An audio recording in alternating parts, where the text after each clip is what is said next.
तृतीय वर्ष के छात्रों के लिए प्रथम प्रश्न पत्र में यह तीसरी पुस्तक है। पहली पुस्तक का नाम है वेद चयनम। ऋग्वेद के 5 सूक्त हैं, दूसरे में कठोपनिषद है जो आपको पढ़ाई जा चुकी है। तीसरे में किरातार्जुनीय के 2 भाग हैं। तीसरी इकाई किरातार्जुनीय के 25 श्लोक हैं प्रथम सर्ग के। इनमें एक वनेचर जिसको युधिष्ठिर ने नियुक्त किया है पांडवों की ओर से, वो दुर्योधन की बातों का पता करके पुनः द्वैत वन में आकर के युधिष्ठिर को कहता है। लेकिन अभी कहने से पहले उसकी मनोगत स्थिति है, राजा युधिष्ठिर के प्रति उसकी क्या उसके मन में भावना है। वो एक विश्वास पात्र, एक ऐसा गुप्तचर है, इंटेलिजेंस ब्यूरो का काम करता है, तो उसकी ईमानदारी, उसकी कर्तव्य निष्ठा का लेकर ये श्लोक है, महाकवि भारवी ने लिखा है। आइए इसका वाचन करें। सकिन सखा साधु न शास्ति योधिपम हितान्नयः संशृणुते सह किं प्रभुः सदानुकूलेषु हि कुर्वते रतिं नृपेष्वमात्येषु च सर्वसंपदः। ये वंशस्थ है, इसको थोड़ा सा इंद्र वज्रा उपेंद्र वज्रा रूप जाति की तरह बोला जा सकता है, लेकिन इस श्लोक का संदेश बड़ा ज़बरदस्त है। ये श्लोक परीक्षा में बहुत सी बार आया है। देखें महाकवि भारवी क्या कहना चाहते हैं। सकिन सखा, वो सखा सखा नहीं है, किन सखा है। स किन सखा, वो बुरा दोस्त है, वो बुरा मित्र है। ये किन सखा शब्द को तोड़ेंगे कैसे? किम शब्द का मूल अर्थ है कुत्सित। कुत्सित का तात्पर्य बुरा। ये 2 बार भी आएगा शब्द, किन सखा और किम प्रभु। प्रभु प्रभु नहीं है, वो कुत्सित प्रभु है। पहले देखें, वह दोस्त दोस्त नहीं है, मित्र मित्र नहीं है। जो साधु न शास्ति यो अधिपम, जो अपने अधिप को, जो अपने मित्र राजा को साधु न शास्ति अर्थात अच्छी बातें नहीं बताता है, अच्छा उपदेश नहीं देता है, वो मित्र मित्र नहीं है, बुरा मित्र है। मित्र का फर्ज है, कर्तव्य है कि वो अपने दूसरे मित्र को सन्मार्ग पर चलने का, सही उत्तम बातों का उपदेश दे। गलत कर रहा तो उसे बताए। तो यहाँ सखा मित्र, मित्र की परिभाषा है। लेकिन यहाँ पर कौन से मित्र के? तो राजा का मित्र है, हो सकता है। यहाँ मंत्री को लेकर भी कहा जा सकता है इस बात को कि राजा जिनके बीच में रहता है, राजा उनको मित्र मानता है। हो सकता है कि वो मंत्री हैं, वो भी राजा को अपना मित्र माने, भले सम्मान दे रहे हैं। तो मंत्रियों का कर्तव्य है, राज प्रसाद में मंत्रियों का कर्तव्य है कि वो अपने राजा को उत्तम सलाह दें, अच्छा उपदेश दें, अच्छी सलाह दें। और जो ऐसा नहीं करता है वो सखा सखा नहीं है, किन सखा है, वो कुत्सित मित्र है, वो बुरा मित्र है। इसलिए मित्र होने के लिए गलत हो रहा है तो गलत बताना जरूरी है। दूसरी बात देखें, दूसरी पंक्ति, हितान न यह संशृणुते। हमने मित्र की बात तो कर ली, अब फिर राजा के लिए भी बात आई है कि जो राजा है वह तब राजा है जब वो हित की बातों को सुनता है। जो हित की बातों को नहीं सुनता है वो राजा राजा नहीं है। सह किम प्रभु, दूसरी पंक्ति में देखें, जो हित की बातों को नहीं सुनता है, सह किम अस्ति किम प्रभु, वो प्रभु प्रभु नहीं है, वो राजा राजा नहीं है, वो कुत्सित प्रभु है, वो कुत्सित राजा है, वो निंदनीय राजा है, बुरा राजा है, दुष्ट है। उसको अपने अभ्युदय निश्रेष के लिए, सिद्धि के लिए अच्छी बातों को अमल में लाना पड़ेगा, सुनना पड़ेगा। नहीं सुनता है तो नष्ट होने वाला है। हितान न यह संशृणुते, यह हितान न संशृणुते, जो राजा हित की बातों को नहीं सुनता है, सह किम प्रभु, वह कुत्सित प्रभु है, बुरा राजा है। तो ये दोनों शब्दों में कुसंज्ञक तत्पुरुष समास है। इसको कहेंगे कुत्सित सखा किन सखा, कुत्सित प्रभु किम प्रभु, ठीक है ना।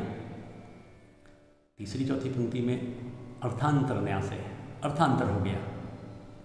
इस बात को समझाने के लिए भारवी ने सुक्ति का प्रयोग किया है। ये सुक्ति ही संस्कृत की सुंदरता है, ये ब्यूटी है, ये सौंदर्य है, अर्थगौरव। महाकवि भारवी इसके लिए प्रसिद्ध हैं। सदानुकूलेषु ही कुर्वते रतिम। क्या कहते हैं? ही, क्योंकि ही को पहले लाना पड़ेगा।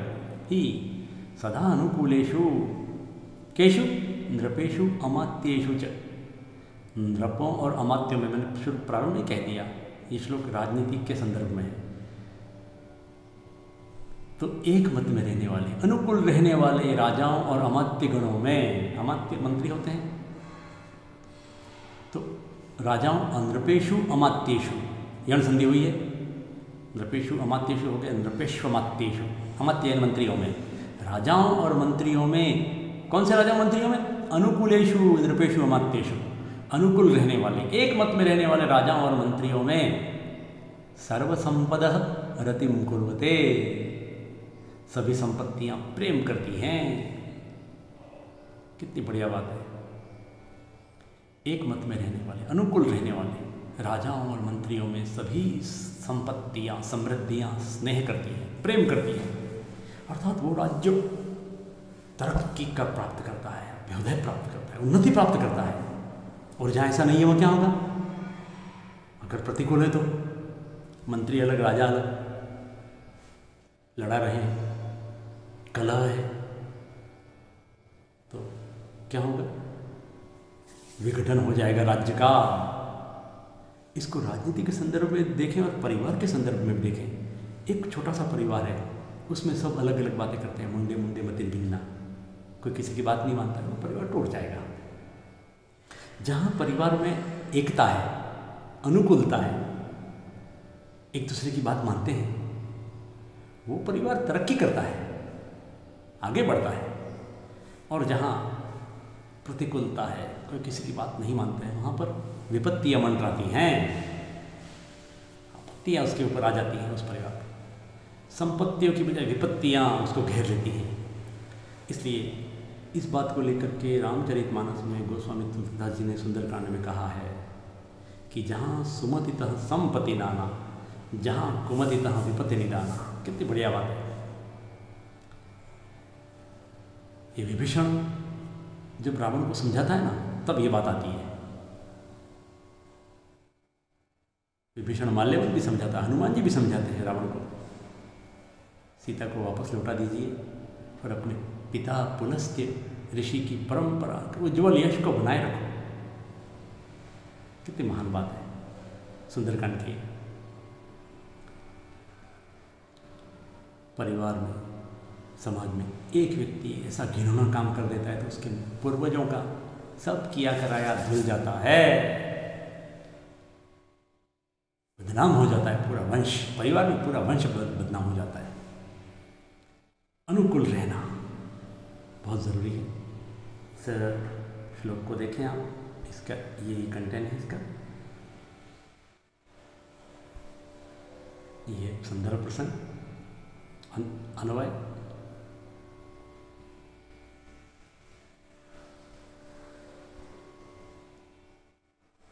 ये आपको ये कंटेंट के रूप में यहाँ दिखाने के लिए है कि आप नोट करें अपनी डायरी में। बहुत अच्छे नोट्स हैं मेरे द्वारा तैयार किए गए, और अर्थ गौरव की दृष्टि से ये पुस्तक का ये कंटेंट आपके सामने है। व्याकरण जो बोला वही का वही लिखा हुआ है। इस प्रकार ये वंशस्थ छंद में विद्यार्थियों को विचलित होने की कोई आवश्यकता नहीं है, ग्लानि नहीं, गौरव का अनुभव करें कि संस्कृत का विद्यार्थी हैं, पढ़ रहे हैं यहाँ।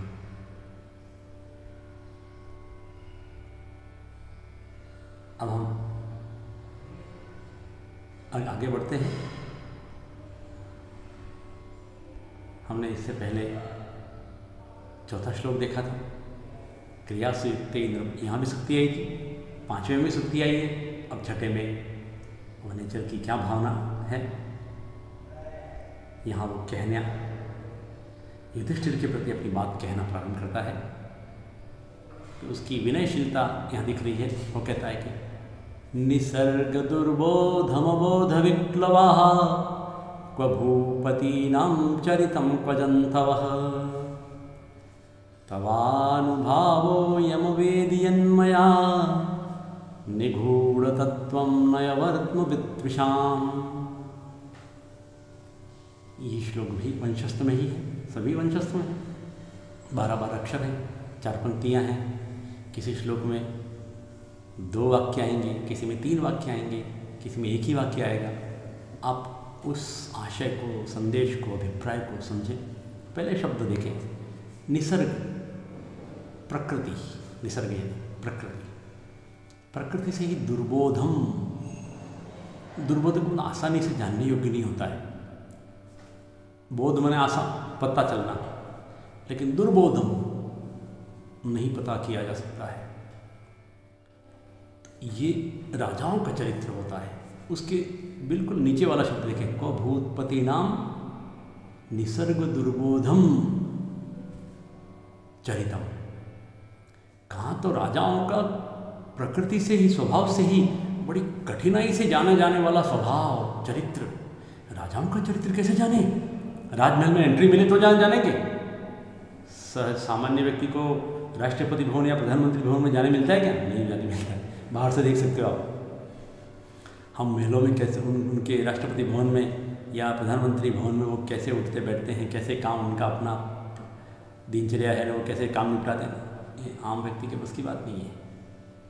तो कहाँ तो राजाओं का कठिनाई से जाना जाने वाला उनका चरित्र, दिनचर्या ही नहीं, उनकी चरित्र, उनका राजकाज, कैसे काम करते हैं, उनकी नीतियाँ कैसी हैं, ये सब पता करना आम व्यक्ति के बस की बात नहीं है। तो महाकवि भारवी लिखते हैं, ये वैसे भावना है किसकी है? वनेचर की। वनेचर अपने अंदर युधिष्ठिर को कह रहा है कि कहाँ तो राजाओं का कठिनाई से जाना जाने वाला चरित्र, और खुद के लिए कह रहा है कि अबोध विक्लवा क्वजंतवः। पहली पंक्ति को अबोध से लिखें, मबोध लिखा है, उसको तोड़ेंगे तो अबोध आ जाएगा। अबोध विक्लवा, अबोध माने अज्ञान, अज्ञान से विकल, विक्लव माने विकल। सामान्य मैं स्वयं के लिए कह रहा है कि मैं अबोध से, अज्ञान से विकल मैं, मेरे जैसे सामान्य प्राणी कहाँ राजाओं का कठिनाई से जाना जाने वाला चरित्र, और कहाँ मुझ जैसे साधारण वन में रहने वाले किरात जनजाति व्यक्ति कहाँ, मैं सामान्य व्यक्ति कहाँ, और ये राजाओं का चरित्र कहाँ, कैसे पता कर सकता हूँ मैं? बिल्कुल अनुभूति उसकी बिल्कुल सही अपनी जगह, लेकिन वो विनयशीलता के साथ नम्र होकर के युधिष्ठिर से कहता है, प्रणत भाव से कहता है कि तव अनुभाव अयम, तवानुभाव अयम। हे राजन, हे युधिष्ठिर, तव अनुभाव, ये आपका ही प्रभाव है, अनुभव है, आपकी कृपा है, आपकी मेहरबानी है। अयम अवेदी, यत मया अयम अवेदी, अयम मैंने यह, अवेदी मैंने जान लिया है, यत मैंने जो, मया मैंने मेरे द्वारा, कि जिसको मेरे द्वारा इसको जान लिया गया है। किसको? राजाओं के चरित्र को, राजा के चरित्र को। कौन से राजा के? दुर्योधन के। दुर्योधन की समस्त रीति नीति को मैंने आपकी कृपा से, आपके प्रभाव से, अनुभव से जान लिया है। कैसा है वो मार्ग कैसा है? राजा का चरित्र कैसा होता है? निगूढ़ तत्वम नयवर्त्म विद्विषाम, निगूढ़ गुप्त तत्वों वाला, गोपनीय रहस्यों वाला। वो जो चरित्र होता है वो कैसा होता है? निगूढ़ तत्व, गुप्त रहस्य वाला होता है। उस गुप्त रहस्य वाले नयवर्त्म, वर्त्म का तात्पर्य होता है मार्ग, नय यानी नीति, नीति के मार्ग को। और किसके? विद्विषाम, शत्रुओं के। 2 वाक्य हैं। पहले वाक्य में पहला वाक्य बनेगा 2 पंक्तियों से, दूसरा वाक्य बनेगा दूसरी 2 पंक्तियों से। तो कहाँ तो कठिनाई से जाना जाने वाला राजाओं का स्वभाव, और कहाँ मुझ जैसे साधारण व्यक्ति, प्राणी, जंतु, खुद की भी जंतु कह रहा है। फिर वो दूसरे वाक्य में कहता है कि हे महाराज युधिष्ठिर, ये आपका ही प्रभाव है, अनुभव है कि मैंने निगूढ़ तत्वों वाले, गुप्त रहस्यों वाले, विद्विषाम, शत्रुओं के नयवर्त्म नीति के मार्ग को, वेदी अवेदी, मैंने इसे जान लिया है, मेरे द्वारा इसे जान लिया गया है। अर्थात मैंने दुर्योधन की तमाम बातों का पता कर लिया है आपकी कृपा से। तो इस प्रकार यहाँ एक दूत के रूप में, एक गुप्तचर के रूप में उसकी कार्यकुशलता का वर्णन हुआ है। युधिष्ठिर के सामने वह अपने प्रणत भाव को स्पष्ट करता है। श्लोक का संदर्भ देखें, ये आपके लिए इसका अन्वय, शब्दार्थ, अनुवाद पॉज करके इसको नोट कर लें। आप चाहें उतनी बार सुन सकते हैं, वीडियो को समझ सकते हैं। एक श्लोक हिंदी व्याख्या में आएगा 10 नंबर का। अर्थ गौरव की दृष्टि से विशेष का बिंदु है। तो इस प्रकार यहाँ आज के कालांश में हमने 2 श्लोकों का आपको व्याख्यान किया है। तो पुनः कल अगले श्लोक लेके आएंगे। तब तक ओम।